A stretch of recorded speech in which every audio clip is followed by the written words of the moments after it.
उसी धारा का अर्थ हम लोगों को भी लागू करते हुए कहना है कि सामंती,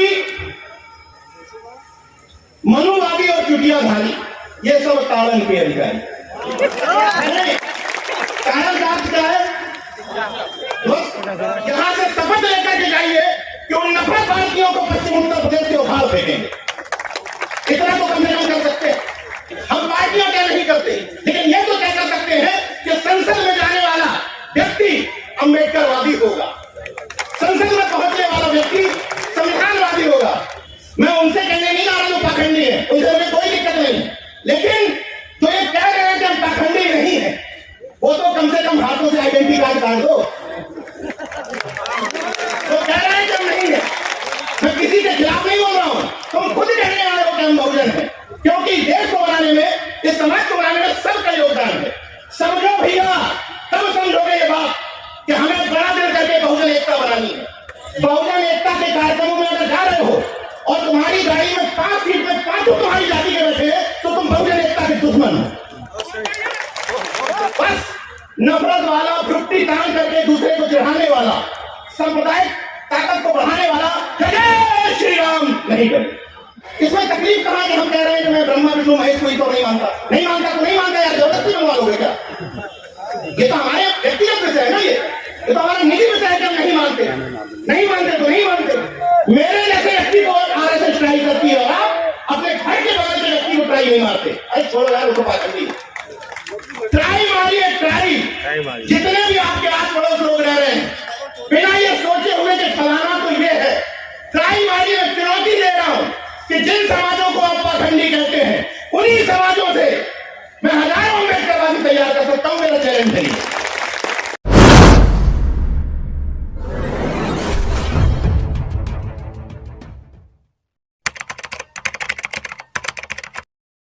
मुझे गर्व है कि जिस मेरठ में ये बोल रहा हूं, ये धन सिंह कोतवाल की क्रांति की धरती।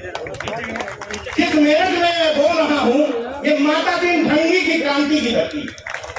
अभी मेरे बड़े भाई रतनलाल जी बोल रहे थे तो मुझे भी इतिहास की बात याद आ गई कि जहां पर बोल रहा हूं यही बगल में 1857 की क्रांति हुई, और वो क्रांति माता दीन भंगी की वजह से हुई, और वो क्रांति धन सिंह कोतवाल की वजह से हुई। तो हमें उस इतिहास को जानना चाहिए। ये मैदान इस बात का गवाह है कि हमारे इतिहास को दबाने की कोशिश की गई। तुम्हारा शिवाजी महान कैसे, तो उनके साथ एक जोड़ दिया गया कि दादाजी कोंडदेव की वजह से महान, जबकि दादाजी कोंडदेव का शिवाजी के जीवन में कोई योगदान नहीं। तुम्हारा चंद्रगुप्त मौर्य महान कैसे, तो जोड़ दिया एक चाणक्य नाम का कैरेक्टर, जबकि इतिहास में चाणक्य का कोई उल्लेख नहीं। कोई विदेशी जितने भी इतिहासकार है उन्होंने कहीं उल्लेख नहीं किया। तुम्हारा कबीर इतना महान कैसे, तो जिन मनुवादियों को कबीर का जन्म नहीं पता कि कब हुआ था, वो बताते हैं कि विधवा ब्राह्मणी के गर्भ से हुआ था। जन्म की तिथि नहीं पता, विधवा ब्राह्मणी के गर्भ से हुआ था ये पता। इसलिए इतिहास को चुस्त दुरुस्त करने की जरूरत है। और साथ ही साथ ये मेरठ वो धरती है जहां कभी सर छोटू राम की विचारधारा की वजह से चौधरी चरण सिंह और भारतीय किसान यूनियन के लोगों ने कभी नफरतवादी राजनीति को, इशारों में समझिएगा, नफरतवादी एजेंडे को यहां पनपने नहीं दिया था। लेकिन नफरतवादियों ने एक झूठा बहुजनों के बीच में दंगा करवा करके उस यूनिटी को छीनने की कोशिश की। किसान आंदोलन में काफी हद तक वो दूरियां कम हुई है। यहां से शपथ लेकर के जाइए कि उन नफरतवादियों को पश्चिम उत्तर प्रदेश से उखाड़ फेंकेंगे। इतना तो कम से कम कर सकते हैं। ये बात बिल्कुल सही है कि हम लोग इन मंचों से ये नहीं तय कर सकते कि किसकी सरकार बनेगी, किसकी नहीं बनेगी, लेकिन इन मंचों से ये तो तय कर सकते हैं कि हमारे मुद्दों के आधार पर बनेगी, हमारी विचारधारा के आधार पर बनेगी। हम पार्टियां तय नहीं करते, लेकिन ये तो तय कर सकते हैं कि संसद में जाने वाला व्यक्ति अम्बेडकरवादी होगा, संसद में पहुंचने वाला व्यक्ति संविधानवादी होगा। ये तो तय किया जा सकता है। अब छोटे छोटे अनुरोध कर लेता हूं क्योंकि समय बहुत कम है। छोटे छोटे अनुरोधों के साथ बात खत्म करूंगा। कोई बात नहीं करूंगा ये परिवर्तन वो परिवर्तन, ज्ञान क्रांति कर दो। छोटे छोटे अनुरोध करता हूँ आप बहुजन समाज के लोगों से। नीचे बहुजन यूनिटी विषय है, ये जितने भी कार्यक्रम हो रहे हैं, मुझे इनके पीछे पृष्ठभूमि में वजह लगती है बहुजन एकता। तो मैं इसी बहुजन एकता पर बात करूंगा कि आएगी कैसे। अगर इन मंचों से इस बात को इस तौर पर समझिएगा कि एक बहुजन बोल रहा है, अगर किसी और दिशा में ले गए तो फिर आप आलोचना करते रहेंगे। अगर बहुजन एकता हम चाहते हैं तो जो चाहते हैं उनके लिए बता रहा हूं एक फॉर्मूला कि अगर बहुजन एकता हम चाहते हैं तो हमें इन मंचों पर सिंधियाल चौरसिया को भी याद करना पड़ेगा, हमें इन मंचों पर संतराम भी प्रजापति को भी याद करना पड़ेगा, हमें इन मंचों पर कर्पूरी ठाकुर को भी याद करना पड़ेगा। और अगर बाबा साहब को इसलिए याद कर रहे हैं कि उन्होंने 22 प्रतिज्ञाएं दिलवाई थी, तो सम्राट अशोक का कोई योगदान नहीं था क्या? क्यों हमारे नारों में सम्राट अशोक नहीं आते हैं? इस बात को बड़े दिल करके सोचिएगा। जिस तरीके से किसी भी जाति का व्यक्ति मंच पर तलाशता है चुनाव के समय कि हमारी जाति का नेता कहां बैठा है, टॉर्च लगा के ढूंढता है, उसी तरह आपके नारों में बहुजन समाज तलाशता है कि हमारी हिस्सेदारी नारों में है या नहीं। अफसोस कि नहीं है। उस हिस्सेदारी को अपने नारों में लाना पड़ेगा। ये बताना पड़ेगा कि पेरियार लड़ई बौद्ध बने थे और हमारे पूर्वज थे। ये बताना पड़ेगा। ये बताना पड़ेगा कि ये मेरठ महाराज सिंह भारती की धरती है, जो तो यहाँ से सांसद भी रहे, एमएलसी भी रहे और अर्जक संघ के संस्थापकों में से एक थे। ये बताना पड़ेगा कि महाराज सिंह भारती जाट समाज से आने वाले वो सांसद थे जिन्होंने सदन में आज तक किसी सांसद ने नहीं बोला है। ये बड़ा दिन करके बताना पड़ेगा। महाराज सिंह भारती ने सदन में बोला था कि मेरे मरने के बाद इस सदन में मौन न रखा जाए, क्योंकि मैं आत्मा परमात्मा में भरोसा नहीं रखता। महाराज सिंह भारती ने अपने उनके यहाँ इस समय उनके नाती है मेरे मित्र मनीष भारती जी, वो कहते गए थे अपनी वसीयत में कि ना मुझे मेरे अस्थि कलशों को कहीं किया जाए, और हाँ एक बात और कह गए थे कि मेरे नाम के आगे स्वर्गीय न लगाया जाए। ये जो डुअल माइंडसेट एजेंडा है ना कि बुद्ध भी अच्छे रहेंगे सजाने के लिए कि हम भौतिक हो गए, अब अगर में देवी देवता भी चलते रहेंगे, तो ये पॉपुलर पॉलिटिक्स वाला एजेंडा है, इसको खत्म कर दीजिए। मैं उनसे कहने नहीं आ रहा जो पाखंडी है, उनसे मुझे कोई दिक्कत नहीं है, लेकिन जो ये कह रहे हैं कि हम पाखंडी नहीं है, वो तो कम से कम हाथों से आइडेंटिटी कार्ड काट दो। तो कह रहे हैं कि हम नहीं है, मैं किसी के खिलाफ नहीं बोल रहा हूं, तुम खुद कहने आए हो कि हम बहुजन हैं। अगर बहुजन हो, अगर बाबा साहब के अनुयायी हो, अगर सम्राट अशोक के अनुयायी हो, तो गले से और हाथों से आइडेंटिटी कार्ड खत्म कर दो। इतना तो किया जा सकता है। और बहुजन एजेंडे के तहत जब मंच से भाषण देने आओ तो तुम्हारे भाषण के 10 मिनट में कोई ये ना समझ पाए कि किस जाति का है। सबसे महत्वपूर्ण बात बता रहा हूं, होता यह है कि अगर मैं मंच से 10 मिनट में 5 बार संत राजेंद्र का नाम ले रहा हूं तो क्लियर हो जाता है कि ये है, ये नहीं होने देना है। और 35 मिनट में 30 मिनट बाबा साहब को रखोगे, बहुजन यूनिटी नहीं आएगी। 35 मिनट में 30 मिनट इन सबको बताना पड़ेगा, सबको, क्योंकि देश को बनाने में, इस समाज को बनाने में सबका योगदान है। समझो भैया, कब समझोगे ये बात कि हमें बड़ा दिल करके बहुजन एकता बनानी है। ये समझना पड़ेगा कि अपने घरों में क्रॉस करना पड़ेगा कनेक्शन। घर के सामने घुसे और पहली तस्वीर देखते हुए क्लियर हो गया कर्पूरी ठाकुर चनाई समाज का घर होगा। ये चेंज करना पड़ेगा। अगर अपने अपने घरों में अपनी अपनी जाति का महापुरुष रखे हो तो इस कार्यक्रमों में आने से कोई फायदा नहीं होगा। बदल लो, 5-6 महापुरुष डाल लो, और अपनी जिस कार से इस तरह के बहुजन शादियों में जा रहा हो, मुझे कोई दिक्कत नहीं। बहुजन एकता के कार्यक्रमों में अगर जा रहे हो और तुम्हारी गाड़ी में 5 सीट में 5 तुम्हारी जाति के बैठे हैं, तो तुम बहुजन एकता के दुश्मन हो। कोई इसमें मुझे दोहरा नहीं। और अगर तुम्हारी भावना तब जागृत होती है कि आज मेरे महापुरुष, मेरे जाति के महापुरुष की जयंती है, तब मेरी बजाय फड़फड़ाने लगी कि अरे कहीं जयंती नहीं बन रही, तो तुम बहुजन एकता के दुश्मन हो। समय के साथ बदलना पड़ेगा। जो पहले फेज का जागरूक है, पहले फेज का मान लिया कि जाति के नाम पे तुम जागरूक हुए हो, लेकिन कब तक? 1 साल छूट दे दी, जाति के नाम पे जागरूक रहो, 2 साल छूट दे दी, 3 साल छूट दे दी। अरे जो 20-25 साल से अम्बेडकर भाग नमो है, जगदेव बाबू और रामचंद्र वर्मा की बात कर रहे हैं, तुम तो बदल जाओ। तब तो 1 साल वाले को बताओगे कि तुम चेंज हो जाओ।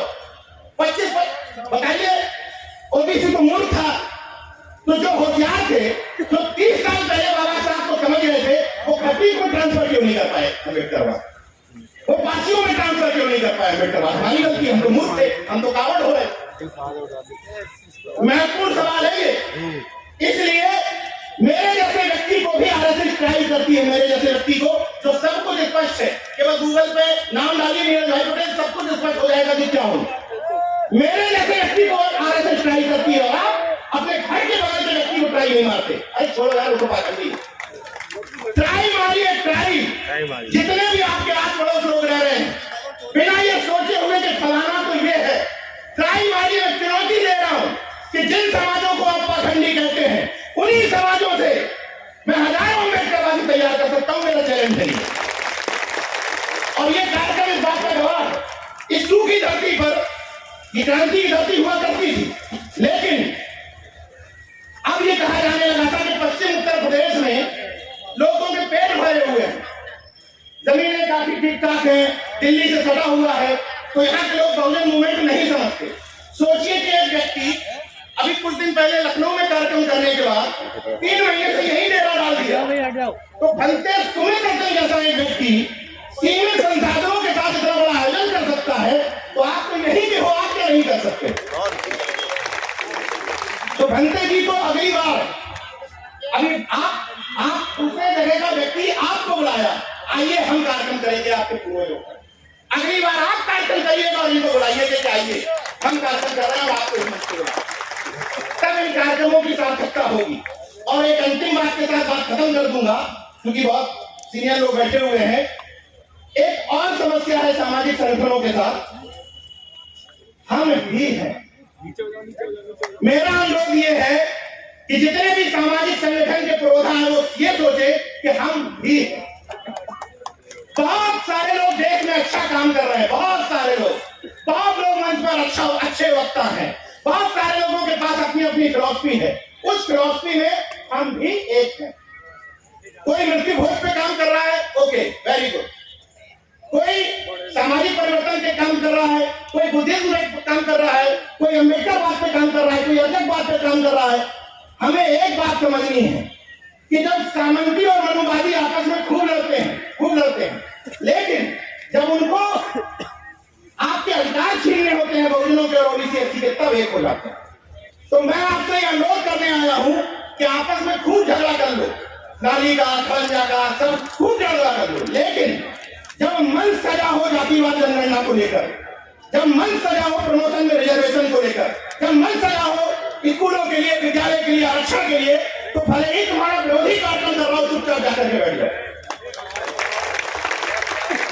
मुद्दे पर बैठ जाओ, मुद्दे पर सपोर्ट कर दो, बाकी फिर लड़ो। कह दो भाई तुम्हारे यहाँ खाना खाने में जाएंगे, इतना बड़ा दिल हमने दिखा सकते, जो प्रैक्टिकल बात कर रहा हूं। लेकिन जब मुद्दों की बात आ जाए तो उस भीड़ में बढ़ाने में शामिल हो जाओ।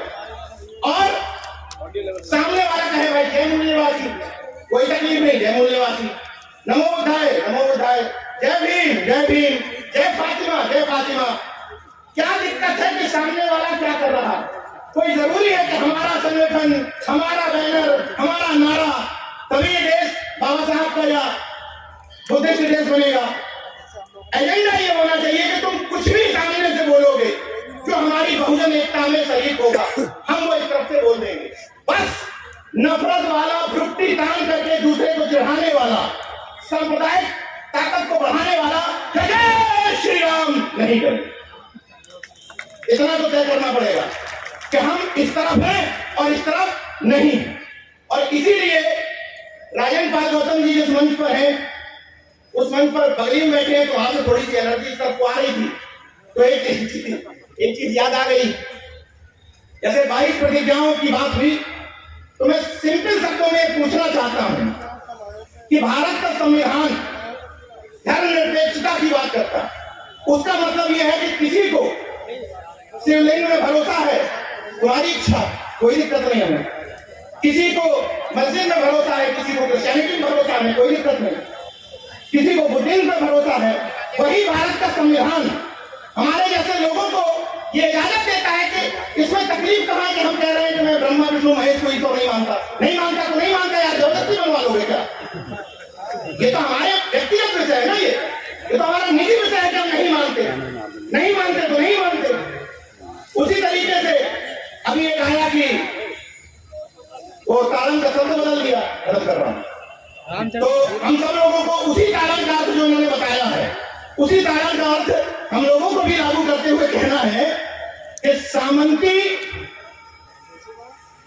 मनुवादी और चुटियाधारी ये सब तारण के अधिकारी। तारण का अर्थ क्या है? हम शिक्षा की बात कर रहे हैं, हम लोग समझाने लोग हैं, हम लोग शिक्षा की ही बात कर रहे हैं। तो शिक्षा देना जरूरी है कि नहीं? तुम हमको क्यों दोगे, तुम हमसे बदले में भी लो। इन्हीं शब्दों के साथ बात खत्म करता हूं। नाक छोटी कर लीजिए, दिल बड़ा कर लीजिए, मुद्दों पर एकजुट हो जाइए, यूनिटी को बढ़ाने के लिए क्रॉस कनेक्शन करिए, अंतरजातीय विवाह करिए। जिस तरीके से शिवाजी की मां जीजाबाई और उनके पिता काजी भोसले का अंतरजातीय विवाह हुआ था, तो शिवाजी जैसी संतान पैदा हुई थी। तो अगर अंतरजातीय विवाह करोगे तो उनका एकता बनेगी और परम प्रतापी संतान भी जन्म लेगी।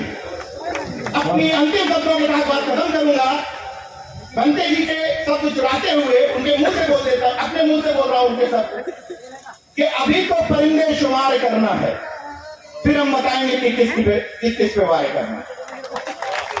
अभी तो परिंदे शुमार करना है, फिर हम बताएंगे कि किस पे वार करना है।